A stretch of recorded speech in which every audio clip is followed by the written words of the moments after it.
अस्सलाम वालेकुम नाजरीन, आप देख रहे हैं MYK स्पोर्ट्स और मैं हूं हमजा अब्बासी। पाकिस्तान क्रिकेट टीम 5वें T20 मैच के लिए जो है वो ट्रेनिंग सेशन में हिस्सा ले चुकी है और भरपूर training session Pakistan cricket team ने किया और मौसम भी खासा अच्छा नहीं लग रहा था क्योंकि 3 T20 मैचेस जो हैं वो न्यूजीलैंड जीत चुका है। सीरीज़ जो है वो न्यूजीलैंड के नाम हो चुकी है, लेकिन पाकिस्तान बॉलिंग लाइनअप जो है वो इस सीरीज़ में नहीं बल्कि पिछली कुछ सीरीज़ में बड़ी अच्छे तरीके से एक्सपोज हो चुकी है और हम इस चीज़ का बखूबी अंदाज़ा यहाँ से लगा सकते हैं कि हम जब भी टॉस जीत रहे हैं, हम टॉस जीत कर हम बॉलिंग की तरफ जा रहे हैं, हम चेस करने की तरफ जा रहे हैं। हमारे अंदर वो कैपेबिलिटीज़ हमारे बॉलर्स के अंदर मौजूद नहीं है कि हम 130, 140, 190, 200 तक भी हम डिफेंड करें, और हम डिफेंड कर भी नहीं सकते क्योंकि हमारे जो प्रीमियम एस बॉलर्स, जिनको प्रीमियम एस बॉलर्स कहते हुए भी हमें शर्म आती है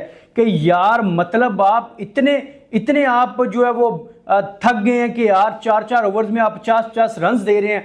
एक साइड पे आप कहते हैं कि हम इस टाइम एस बॉलिंग लाइनअप है हमारी, दूसरी साइड पे आपकी बॉलिंग लाइनअप को पहले मैच में देख लें, दूसरे में देख लें, तीसरे में देख लें, चौथा आप जीते हैं। आपको अगर हसन नवाज ने जिताया तीसरा मैच तो भाई वो ग्राउंड ही बाउंड्रीज ही बहुत छोटी थी ग्राउंड की और वहां पे मिस हिट भी आपकी जो थी वो सीधा 6 या 4 ही था। लेकिन आपकी बॉलिंग लाइनअप इस सीरीज में कैसे एक्सपोज हुई है? आपके आकिब जावेद साहब, आपके अजहर महमूद साहब, इसके अलावा आपके जो मोहम्मद यूसुफ साहब हैं, मतलब ना मोहम्मद यूसुफ साहब को ये यकीन है कि हमारे बैट्समैन अगर टॉस जीतकर बैटिंग की तरफ जाते हैं तो पहली इनिंग्स में अच्छा खेलेंगे। हमने जो चौथा T20 मैच खेला है उस ग्राउंड की हिस्ट्री ये है कि 14 इंटरनेशनल मैचेस अभी तक वहां पर खेले गए हैं, 10 मैचेस पहले बैटिंग करने वाली टीम के नाम रहे हैं। अब यहां से अंदाजा लगा लें कि दूसरी जो टीम बैटिंग करने आती है उसके लिए कितनी डिफिकल्टीज होती हैं, क्योंकि बॉल करने वाला बॉलर होता है, जो फास्ट बॉलर होता है, उसको स्विंग मिलता है, सीम मिलता है, और कभी भी किसी बैट्समैन के लिए उस तरह की बाउंसी ट्रैकी पिचेस पे इस तरह की बॉलिंग लाइनअप को खेलना आसान नहीं होता। और उनकी होम कंडीशंस हैं, वो सुपर स्मैश लीग खेलते हैं, 200 मैचेस उन्होंने लिस्ट में खेले होते हैं, उनको अपनी कंडीशंस का अंदाजा होता है कि भाई ये पिच इस वक्त कैसा बिहेव करेगी।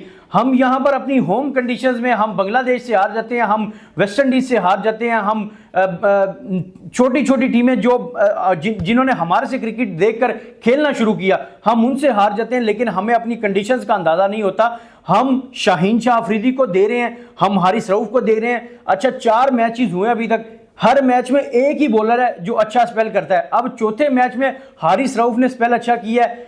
आप देखें तीसरे मैच में शाहीन शाह अफरीदी ने 3 विकेटें ले ली। मतलब यार आप हारिस को देखें, शाहीन को देखें, जहांदाद को देखें, ये अगर 3 आपके बड़े बॉलर्स हैं, आप कह रहे हैं जी हम नसीम शाह है, हमारे पास बड़े बॉलर्स हैं, अच्छे बॉलर्स हैं, तो भाई आप ये देखेंगे या फिर आपकी कैप्टनसी में फॉल्ट है या फिर आपकी कोचिंग स्टाफ में फॉल्ट है, क्योंकि आपको इस चीज का कंडीशंस की अवेयरनेस है ही नहीं कि भाई कंडीशंस क्या है क्या रही हैं। आप जब भी टॉस जीत रहे हैं आप बॉलिंग की तरफ जा रहे हैं यार, इसका मतलब ये नहीं है कि इंडिया हर मैच में टॉस जीतकर बॉलिंग की तरफ जाता है। और भाई इंडिया के बॉलर जो हैं वो जिस तरह से इंटरनेशनल क्रिकेट खेलते हैं उनका मुकाबला आप नहीं कर सकते। उनके प्लेयर्स के आप स्टैट्स उतार के देखें, आप उनके डोमेस्टिक के जो है वो स्टैट्स देखें, उन्होंने 300 मैच खेले हुए हैं भाई, उनके अंदर पोटेंशियल है। आपका लड़का हसन नवाज देखें, उसने मानते हैं भाई बहुत अच्छी इनिंग्स खेली, बहुत अच्छी बारी खेली, लेकिन आप ये देखिएगा कि इस सीरीज में उसने 1 सेंचुरी स्कोर की और फास्टेस्ट सेंचुरी स्कोर की।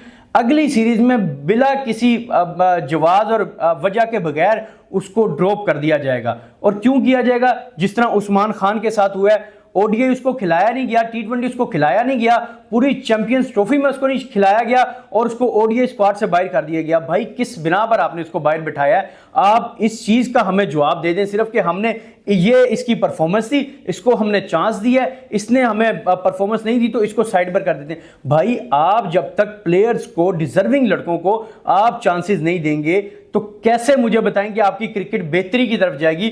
और आप ये बात याद रखें, जो प्रीमियम मेस बॉलिंग इस वक्त पाकिस्तान की बनी हुई है ना, जो ये कह रहे हैं कि जी हम जो है वो 130 भी डिफेंड कर सकते हैं, 140 भी कर सकते हैं, वो यूएसए के खिलाफ लास्ट ईयर आपने भी देखा होगा कि वो अच्छी तरह सबको पता चल गया था कि किस तरह की बॉलिंग लाइनअप है। हम एक दफ़ा नहीं, हम 2 दफ़ा यूएसए से हारे थे। जब मैच टाई हुआ था हम वो भी हारे थे, हम सुपर ओवर में भी हारे थे। हमने हारिस रऊफ को उस वक्त भी देखा था जब 15 रन यूएसए के अगेंस्ट आपसे डिफेंड नहीं हो सके थे। तो इस चीज से ये जाहिर होता है कि भाई आपके बॉलर्स में वो कैपेबिलिटीज, वो एक्सप्रेशंस नहीं है, वो एग्रेशन नहीं है कि वो 140, 150, 170 डिफेंड कर सकें, और वो भी अवेदा कंडीशंस जाके। आप भाई जो डिजर्विंग लड़के हैं डोमेस्टिक में, उनको चांस दें, उनको खिलाएं। जहांदाद खान को आप मौका दें, नया लड़का है, अच्छे रिदम के साथ पोटेंशियल है उसमें, अच्छी बॉलिंग करता है, आप उसको मौका क्यों नहीं दे रहे? आप बार बार हारिस और चईन को हमने उनको यूज ही इस तरह किया जिस तरह हम करोला जीएलआई होती है उसको हर जगह पर हम घुसा देते हैं। हमने उसको हर जगह पर इस्तेमाल कर दिया यार। मतलब आपने उसको इतना इस्तेमाल कर लिया कि वो जो फैंस को उम्मीदें थी ना, जब वो लड़का नया नया आया था, आती ओपनिंग स्पेल में 1-2 विकेट्स लेता था, अब वो चीज़ नहीं है। उस वक्त उसकी पेस 145, 150 के बिटवीन थी, अब उसकी पेस 130, 135, 137 से ऊपर नहीं जाती। अगर ज़्यादा वो स्ट्रगल करेगा, मसल्स पर जब जोर लगाएगा तो इंजरी हो जाएगी भाई, इंजर्ड हो जाएगा, क्योंकि उसका रिहैब उस तरह से हुआ ही नहीं। ये सारी चीज़ें, ये सारा प्रोसीजर आपको देखना पड़ेगा। ये हमने आपको यहाँ पर बैठ के नहीं बताना कि पिच क्या कह रही है, कंडीशंस क्या कह रही हैं, प्लेयर्स का क्या मसला है, ये आपको देखना पड़ेगा। 50-50, 70-70 लाख रुपए आप सैलरी ले रहे हैं, और ये सैलरी आप कम से कम ले रहे हैं तो इसको हलाल तो करें यार। आपने दाढ़ियां रखी हुई हैं मोहम्मद यूसुफ साहब, आप आकिब जावेद साहब, आप बाहर बैठ के इंटरव्यूज तो बहुत देते थे, आप ये भी कहते थे कि यार हम जो है टीम को, हमें चाहिए हम टीम को इस तरह लेकर चलें, इन लड़कों को लेके। कहां पर है लड़के? अजान अवैस कहां पर है यार? 1500 रन है उसके डोमेस्टिक में, उस लड़के का कैरियर ही आपने खत्म कर दिया। अली जरियाब देखें, उसका कैरियर आपने खत्म कर दिया। शुभमन गिल और अली जरियाब जब अंडर 19 टूर्नामेंट खेले थे तो दोनों अपनी अपनी टीम की तरफ से हाईएस्ट रन स्कोरर थे। इंडिया ने शुभमन गिल पर इन्वेस्ट किया, उसको चांसेस दिए, उसको खिलाया, उसको उसकी जो ग्रूमिंग थी वो की। विराट कोहली, रोहित शर्मा, जब इतने बड़े स्टार्स के साथ उसने ड्रेसिंग रूम्स अपने शेयर किए तो ऑब्वियसली ग्रूमिंग मिलनी थी उसको। हमारा अली जरियाब किधर गया? मुझे इस बात का जवाब दें। वो उसका पता ही नहीं है कि है किधर। आखिर भाई यहां पर होता ही ऐसे है कि आप बेशुमार मसाले ऐसी पड़ी हैं कि भाई हमारे लड़के 1, 2, 3 मैचेस में परफॉर्म नहीं करते, सिफारिश नहीं होती, उनका पत्ता जो है वो साफ कर दिया जाता है। एहसानुल्लाह किधर गया? आपको पता ही नहीं है कि एहसानुल्लाह में क्या कैपेबिलिटीज थी, क्या उसमें एक खुदादा सलाहियतें मौजूद थी। और उस लड़के को अगर आप अच्छे से रिहैब देते तो शायद वो लड़का आज आपका नहीं बल्कि पूरी दुनिया का तेज तरीन बॉलर होता। लेकिन ये चीज़ें हमने आपको नहीं बतानी। ये सीरीज़ तो हम हार गए हैं। हम पिछले 4-5 जो माह हैं उनमें जिस तरह की हमारी परफॉर्मेंस रही है वो आपके सामने है। हमने जिस तरह से ट्राई नेशन सीरीज़ खेली है, हम न्यूजीलैंड से पिछले 2 माह में 4 मरतबा ओडीआई मैचेस हार गए हैं यार। चैंपियंस ट्रॉफी में हम हारे हैं, ट्राई नेशन में 2 मरतबा हारे हैं, हम दोबारा न्यूजीलैंड के टूर पे गए फिर हार गए हैं यार। मतलब न्यूजीलैंड हम पर इतना हैवी हो गया कि हम उसको हरा ही नहीं सकते, मुकाबला ही नहीं कर सकते यार। बिलीव करें, ये मैं कहता हूं कि कुछ नहीं है कहने को। आकिब जावेद साहब, आपको, मुझे ये लगता है कि अपना फैसला खुद कर लेना चाहिए कि इससे पहले क्रिकेट बोर्ड आपके आगे हाथ जोड़े और आपको कहे कि हमारी जान छोड़े। क्योंकि जिस तरह के आप डिसीजंस ले रहे हैं, आपका कोई वो उस तरह का डिसीजन या उस तरह का कोई ऐसा टीम का माहौल नज़र ही नहीं आ रहा कि भाई टीम फाइट भी कर रही है, नहीं कर रही। हम 90 रन पर आउट हो गए, 135 पर आउट हो गए, 105 पर आउट हो गए। मतलब यार आप क्या खेल रहे हैं? क्या क्रिकेट है? ये क्रिकेट है? आप दूसरी तरफ इंडिया, ऑस्ट्रेलिया, न्यूजीलैंड, इंग्लैंड को देखें यार किस तरह से खेल रहे हैं, बांग्लादेश को देखें यार।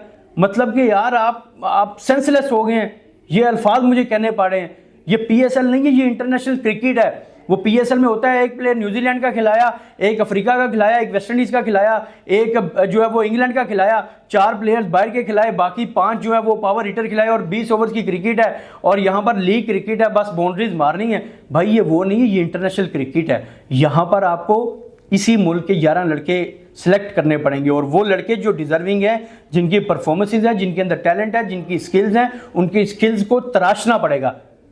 लेकिन ये बात मुझे अफसोस है कि हम यहाँ पर बैठकर, कई जर्नलिस्ट ऐसे हैं जो आपको बैठकर समझा रहे होते हैं। मतलब यार अफसोस है वैसे इस कोचिंग स्टाफ पर, इस टीम पर कि यार समझ से बाला तर है कि कर क्या रहे हैं। उन लड़कों को कैप्टन बना दिया है जिनका कोई रिकॉर्ड ही नहीं है T20 का, और वो परफॉर्मेंसेस वो रिजल्ट्स सब आपके सामने हैं। लेकिन उम्मीद अभी भी हमारी यही है कि यार 5वां मैच है, जीत जाओ यार, ईद से पहले चले, थोड़े से हमारे फैंस खुश तो हो ही जाएंगे, क्योंकि हमें आगे ओडीआई सीरीज़ में पता है कि हमने हारना ही है। लेकिन 5वां T20 है, शायद वो नए लड़के खिलाएं और आप जीत सकते हैं। और मैं कहूँगा कि यार डिफेंड करो टारगेट को, चेज करने की तरफ ना जाओ, आप अपने अंदर एबिलिटीज़ पैदा करो। आपको यकीन ही नहीं है अपनी टीम पर, अपनी बॉलिंग पे, अपनी बैटिंग पे कि हम डिफेंड कर सकते हैं। तो भाई बहरहाल कुछ नहीं है कहने को इस टीम के लिए, इस टीम के कोचिंग स्टाफ के लिए। बहरहाल अगर आप हमारे चैनल पर नए हैं तो हमारे चैनल को लाइक करें, शेयर करें और सब्सक्राइब करें। और मुझे दें इजाज़त। अल्लाह हाफिज़।